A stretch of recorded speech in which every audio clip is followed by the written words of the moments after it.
With that, I'm going to go ahead and go straight to the State of the County address. We'll do that, and then we'll go to electing a new mayor. Okay? All right. Again, I want to welcome everybody.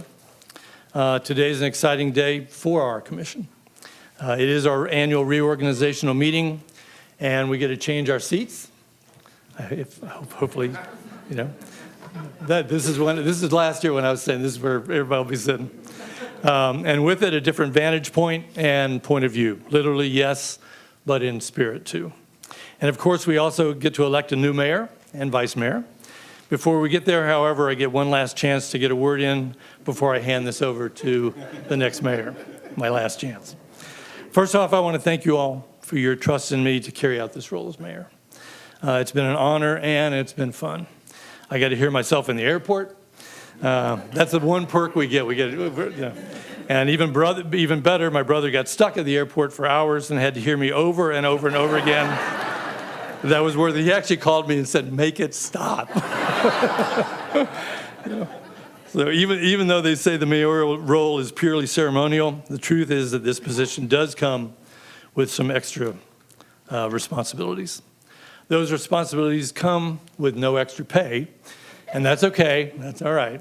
But the role does come with another unexpected benefit that might be better than any payment. You actually find your heart gets a little bigger. We're elected to our own district from the cities within which we live and live around. And as one would expect, there is a natural tendency and responsibility to focus in on those in our district to whom we have a privilege to represent. But being mayor has allowed me to feel pride even more than I already did in all the work that you all do as commissioners all over the county.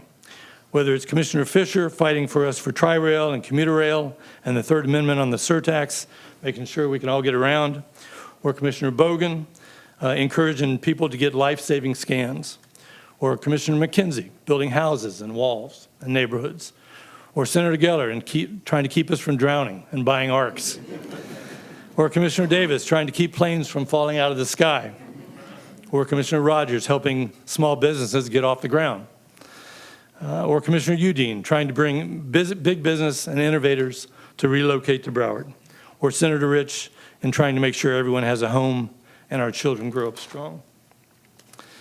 The work that we do separately is greater than the sum of its parts. And collectively, our works overlap and build upon one another.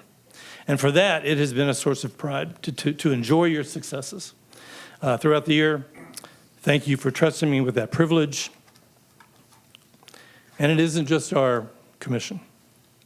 I've been able to watch our county administration go above and beyond to find resources in a very challenging time and find a way for those worthy initiatives and a few crazy ideas come to pass. I've also been fortunate enough to work with a fantastic team of county attorneys to protect the rule of law and a county auditor that makes sure we are doing everything responsibly. Thank you all. And I'd be remiss if I didn't mention my own team, Delma, Clay, and Frank. You guys rock. Definitely the best. As well as Kim Moreau and the Office of Public Communications, who all work so hard to keep things running. And most importantly, we have thousands of Broward County staff members doing everything they can to do big things, while at the same time keeping everything running day to day, stuff you guys don't see behind the curtains. Clean water, wastewater, roads, traffic lights, garbage, all the parks, the libraries, animal and mosquito control, and all the people at our family success centers and human services, trying to find people food and shelter and homes for those that are down on their luck, trying to help them find something they can get a handle on so they can lift themselves up. Thank you to all the Broward County employees who make things happen every single day. I get to see government at work, and I get to see it at its best because I get to see it in Broward County. We have a good story to tell, and I don't get tired of telling it over and over again. And this year, get out of here. And this year, I've had good reasons to tell it over and over again, because this year has been one long test. You can need a bunch of these. Okay. Almost from the moment I became mayor last year, many of this nation's institutions and norms that we have come to take for granted have been challenged, poked and prodded, kneecapped, and questioned as to their worthiness, while civility and compassion, empathy and education seem to have been relegated to the margins, to the seats in the back. And we have witnessed government by decree and petulance, rather than discussion and persuasion. On the federal level, we have been mean to our friends and kind to our enemies. We have ignored science and research and encouraged conspiracies and unfounded ideas. We have thumbed our noses at the rule of law and unleashed troops in our cities and our counties. All of that comes at a cost, and it has eroded trust in our government, created resentment between neighbors, and shaken the fundamental foundations of our American democracy. It has impacted our standing in the world and damaged the ability of all levels of government to attend to the needs of its citizens. In Broward County, the cost has been quite literal. To a region like ours, dependent on tourism, the diminishment of the U.S. brand has resulted not only in a loss of global influence, but tourism revenue as well. It has resulted in a decline in international visitors and a drop in foreign trust and favorability toward U.S. companies and products. It has affected how we compete in the global market. We have seen some of those effects locally, from our occupancy rate to the number of Canadian and Mexican tourists visiting South Florida. But despite this immense challenge, we should take heart in our response. Our response as a county and as a commission has been to open the best new convention center anywhere in the country, with a view every city in this country will be jealous over, and within a few weeks, a hotel right next to it. Our response has been to break a new record every day, with the amount of cruise passengers coming through our port with no end in sight. Our response has been, as recently as last Friday, to hold an industry day, inviting the best of the best businesses to our airport to join us in reimagining what is possible at FLL. Our response has been to lean into our strengths as a diverse, multicultural home that loves and welcomes everybody under the sun, despite what is being portrayed on the world stage. And I can say with confidence that we are positioned well for the future. And the challenges didn't only come from the national environment. On the state level, we were faced with getting this letter from DOGE, the State Department of Government Efficiency, that they would like to examine our books and look into how we are spending our money on transportation, on the Green New Deal, their words, DEI, and a few other things. Just one more poke at home rule. The 2 weeks following are burned into my brain and always will be. Besides having to interrupt a canoe trip down the Withlacoochee River, it was a whirlwind of compilation of documents and data, right while we were in the middle of our budget season. Our response was to be totally transparent. Invite them in. Show them our financial situation, because it is worth bragging about. Our response was to show all the good work we are doing on transportation, on resiliency, on procurements, on solid waste, and let them know that we celebrate and consider our diversity a strength. We haven't heard much back from them, but I'm sure we will. And where we can do better, we will. But I think that they will have found that this county has its act together, and that we will know the values, and that we know the values and the priorities of our taxpayers better than they do.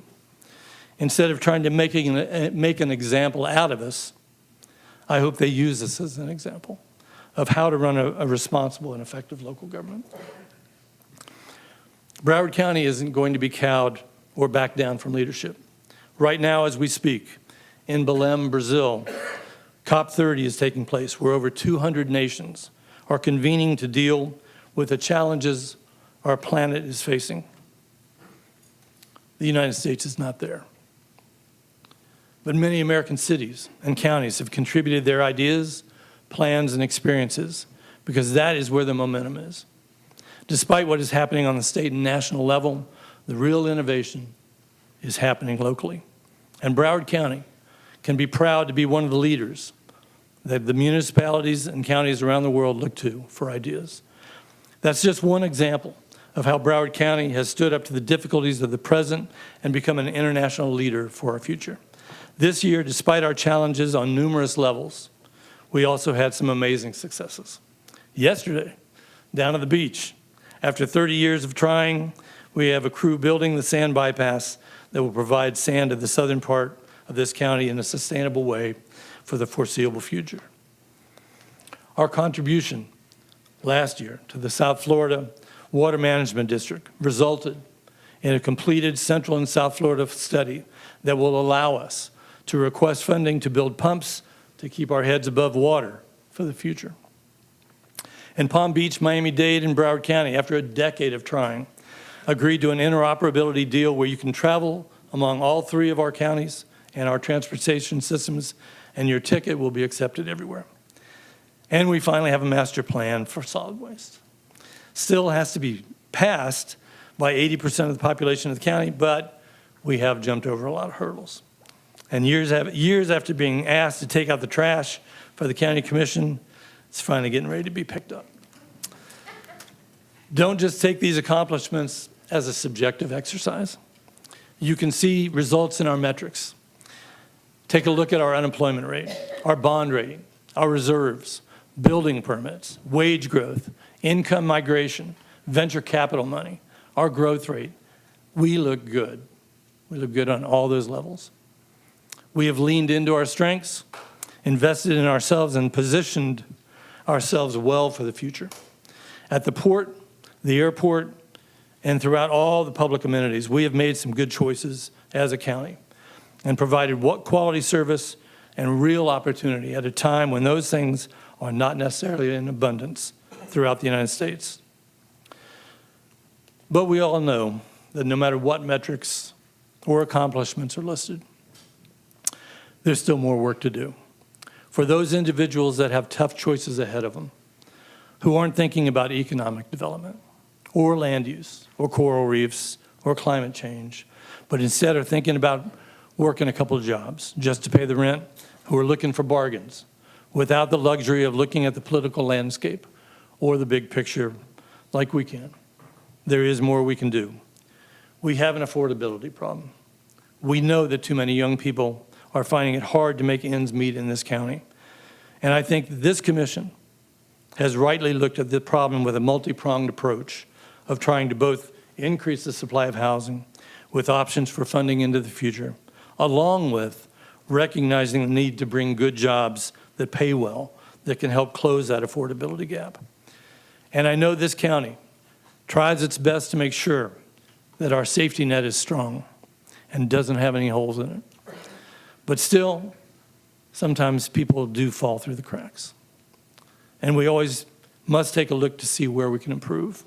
Those moments are where the big-hearted nature and the spirit of collaboration tend to show through in Broward County. And as so many people come together to help where we can and lift others up. When people need help, they are met by wonderful organizations. In addition to the county resources, like United Way, the Community Foundation, Career Source Broward, and a host of other groups, I don't see organizations protecting their turf. Everyone's all in to get their services, the services necessary to those that need it right now. And the children in this county are incredibly fortunate to have a Children's Services Council and an Early Learning Coalition that are models for forward-thinking advocacy. This is where Broward is at its best. We're in some ways an oasis. I can't tell you how many times this year someone has come up to me and told me how glad that they live in Broward County. Some of it has to do with the weather, but a lot of it has to do with politics. So when I think of our county and the state of it, I say it's good. Because I do think we try to be good to each other.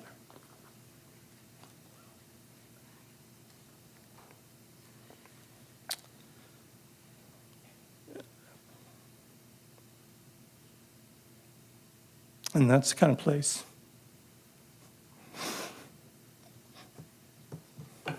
I don't.